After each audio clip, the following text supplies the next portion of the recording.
They thought the nightmare was over, but it just boarded another flight. A routine trip turns into a flight from hell when a mysterious illness breaks out midair.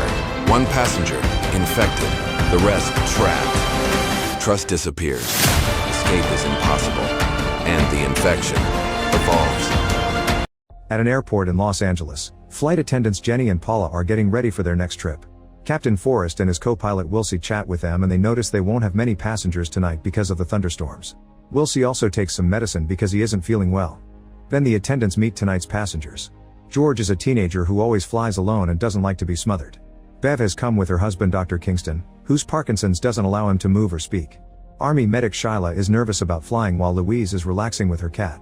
Niall and Susan are expecting a baby and are quite germophobic, so they clean their seats before sitting, while Forrest and Nika are excited foreigners who don't speak very good English.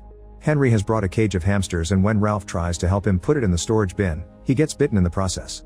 The cage won't fit, so the flight attendants force Henry to send it to the cargo hold. Businessman Preston keeps sneezing, apparently sick with the same thing Wilsey has. As the plane finally takes off, Jenny has to remind Niall to hang up his phone, and when he refuses, Henry forces him to. Both men get angry and argue, so Jenny sends them back to their seats by reminding they could be arrested when they land if they don't behave. Afterward, Henry flirts with Jenny, telling her about his PhD and making a comment about the sorry state of society's manners. Moments later, Henry is watching the news and learns that the Center for Disease Control, or CDC, has surrounded an apartment building in Los Angeles. Meanwhile, Ralph isn't feeling well and asks for water while staring at the wound on his thumb. Jenny notices he's sitting in a weird position, and when she checks on him, he suddenly pukes all over her. His mouth is foaming as he demands to get off, so the flight attendants try their best to take care of him. Nobody notices the cat sneaking around and eating some puke off the floor. Jenny leaves the guy with Paula and goes to clean all the puke off her body, but at that moment Ralph runs down the corridor and pushes her down. He starts pounding on the cockpit door, asking for the plane to stop, so Wilsey follows protocol and locks the door while Forrest warns ground control of the situation. Henry tries to stop Ralph, but he's easily overpowered, and the same happens to George. Then Preston, George, Paula, and Shyla team up with Henry to hold Ralph and eventually knock him out. Using plastic restraints, they tie up his wrists. Afterward, Shyla checks nobody was injured while Jenny freaks out in private, telling Paula how she failed to be useful in an emergency. At that moment, Forrest announces he's been given orders to land and sends everyone to their seats. The plane shakes a lot as it goes down, and the attendants teach everyone to keep their heads down. Ralph's body keeps sliding and bumping his head, so Jenny and Paula have to make an effort to move him to a seat. While Paul struggles with the seatbelt, Ralph wakes up with red eyes and bites her nose, severely injuring her. Then Ralph goes crazy, and once again the passengers have to team up to push him into the bathroom, locking him up. As the plane finally lands, Shyla uses the emergency first aid kit to give Paul some medicine that will prevent her from going into shock and ties a scarf around her face, but she's losing a lot of blood and needs immediate medical attention. Forrest is frustrated because ground control tells them to wait even though they know about the emergency, and he decides to break the rules by choosing an unassigned gate. Thankfully, baggage handler Ed sees the plane coming and opens the gate just in time. Forrest and Wilsey hold the plane's bathroom door shut while everyone else desperately leaves the plane except for Bev and Kingston because they need help moving. Ed guides the group to the other end of the gate, but the door is locked and nobody answers his request on the radio. They have no choice but to follow Ed through an employee entrance to enter the staging area of the airport. The group takes the stairs and Ed reaches the other doors, however he's shocked to discover they're all locked, which never happens. When he checks the power box, he confirms they're under lockdown and everything they do will be seen on the security cameras, which are still active. An argument on what to do ensues, but it's interrupted by the sudden sound of sirens. They look through a window and notice ambulances and police cars outside, only for the window to be covered. A voice announces that the group has been quarantined and they have to wait until help comes. The passengers call their families to tell them what's happening before teaming up to yell at Jenny, seeing her as the representation of the airline's decisions. Jenny doesn't know how to defend herself, but thankfully Shyla interrupts the yelling to point out she has a medical kit in her luggage that could help Paula survive a few more hours. Jenny takes Ed and few passengers with her to look for Shyla's luggage, but at that moment the power goes out. Ed guides them with his flashlight, and when they return to the plane, they discover Wilsey and Forrest are gone. Jenny opens the bathroom and is horrified to see blood everywhere. Preston moves to get his laptop and bumps into Kingston, who is sitting alone. His wife is gone, and when the others wonder what happened, Kingston uses his eyes to point at a pair of plastic cuffs on the floor that have been chewed through. Meanwhile, Ed cuts the carpet on the floor to reach a hatch that takes them directly to the baggage hold. Jenny reaches for Shyla's medical kit while Niall grabs a gun from his suitcase. Ed freaks out when a rodent walks by his feet and scares it away while saying it was a rat, but Henry thinks it was just one of his hamsters because he's found the broken cage. As Jenny climbs out of the hold, she looks around and notices Preston's laptop covered with blood.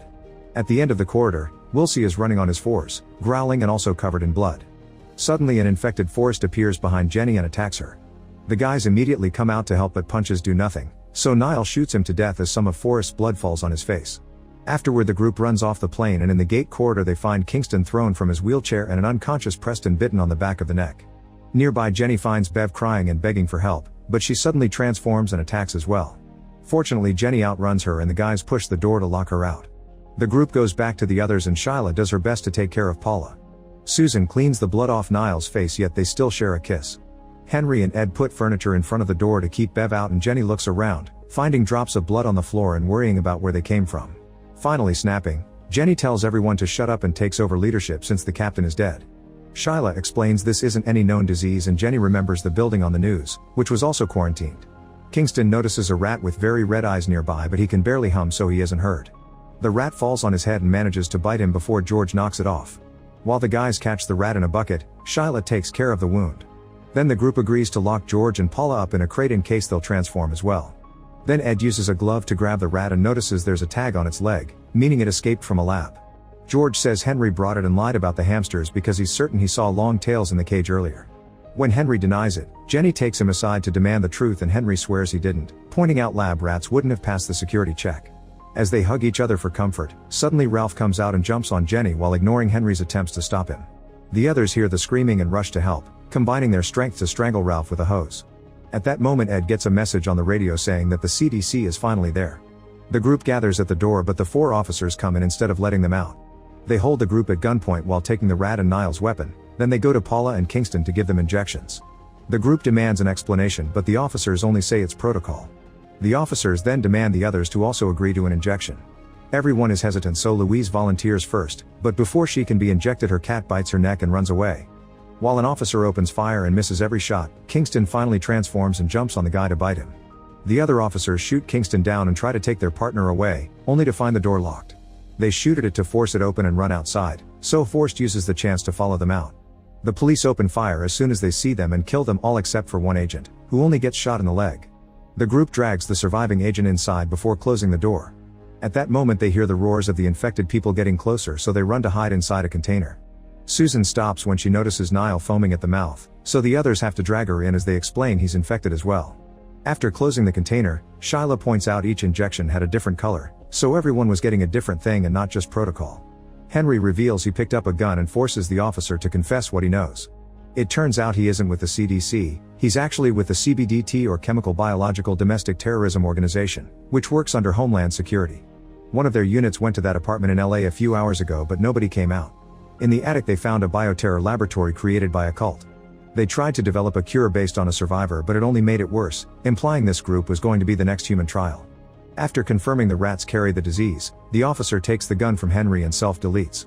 Nika has a breakdown while Ed remembers this terminal often gets flooded because of an old drainage tunnel, meaning they could escape through it if they find it.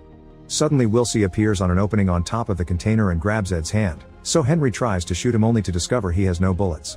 Ed tells George to push a button that lifts the container and crushes Wilsey against a beam. Afterward the group leaves the container and Ed guides them through the area while Jenny notices Henry is missing. Nika walks at the back and suddenly something drags her away from the others, so the group hurries up the stairs to escape. In secret, Henry is accessing a bag with another gun. As the group runs, Jenny trips and finds Paula, who has transformed too. Jenny has to accept her friend is gone and uses a wrench to fight the creature until she pushes her off the platform, killing her. Then the group makes it to an office where they look for the terminal blueprints, which show them a way through a wall to find the drainage tunnel. Meanwhile George reveals he stole Henry's bag and inside he finds suspicious documents recording lab experiments, not to mention a mysterious box. At that moment Susan and Niall find them and try to attack, but Henry comes back and shoots them both just in time. Ed notices that Henry was bitten and George uses the chance to open the box, revealing a bunch of medicine and a syringe. Henry finally admits he did bring the rats and explains he's part of the cult mentioned by the officer. Their goal is to clean the planet from humans, who keep growing more violent and destructive every day. Henry threatens to kill Jenny if George doesn't hand over the antidote so Ed jumps on him to stop him, only to get shot dead. The others are now scared and let Henry have the antidote, which he mixes with the blood from his wound and injects in his eye while explaining his group has followers in various organizations and that's how he got the rats past security. Now Henry is ready to leave and wants to bring George as hostage. Jenny tries to stop him, but Henry knocks her down and escapes with the kid and the blueprints. Jenny is extremely dizzy so Shyla goes out first. Minutes later Jenny comes out too and is found by an infected Preston. A chase ensues and Preston almost grabs her, so Jenny has to kick him off. Then she lures him into a machine and bashes his head with a hatch lid until he's dead. Afterward she continues to search for George and has to take a different route when she sees a transformed Nika standing nearby. Going into another room she bumps into Shyla, who has retrieved the officer's thermal goggles. She puts them on Jenny and reveals she's been bitten, so she asks Jenny to go after George while she buys her some time. Shyla goes back to the main room and talks loudly to get the attention of the remaining infected people, who immediately jump on her to kill her. Jenny finds a hole in the wall that Henry opened to go after the tunnel, and when she's about to get in, she's grabbed by Louise. Using the wrench, she hits Louise until she knocks her down. Then Jenny walks through the section between walls, noticing blood drops on the ground thanks to the goggles. She gets scared when she sees some animals, but they're just mice and not the lab rats. Following the blood trail, Jenny finds the blueprints in Henry's shirt next to a ladder that goes into the drainage tunnel. She looks down and finds George, who explains the antidote didn't work and Henry has transformed too. Ignoring George's warnings, Jenny goes down and notices some blood falling on her goggles. Suddenly Henry appears and attacks her, making her drop the goggles before he starts throwing her around. While Jenny tries her best to hold him back, George puts on the goggles and grabs the gun, shooting Henry down. Now free, Jenny takes back the goggles and uses the wrench to finish Henry off with a blow to the head. At that moment huge flames appear down the hatch, meaning the teams outside are burning down the terminal. The exit is unfortunately blocked, but Jenny finds a baggage tunnel and kicks down the lid. George is too scared to go down there, so Jenny gives him the goggles and allows him to go first for safety. As they hear explosions going off outside, the duo moves as fast as they can. However, Jenny soon begins getting tired and realizes she's infected. George turns around and notices her puking, yet he refuses to leave without her. Jenny agrees to keep on following him just for his sake. Eventually they find the exit, which is blocked by bars. George manages to simply walk through them, and when he turns around again, a transformed Jenny reaches through the bars to attack him. Thankfully she's too big to come through and George gets free by taking off his jacket. Afterward George finally gets to escape from the airport. Meanwhile Louise's cat escapes too and makes its way to the city.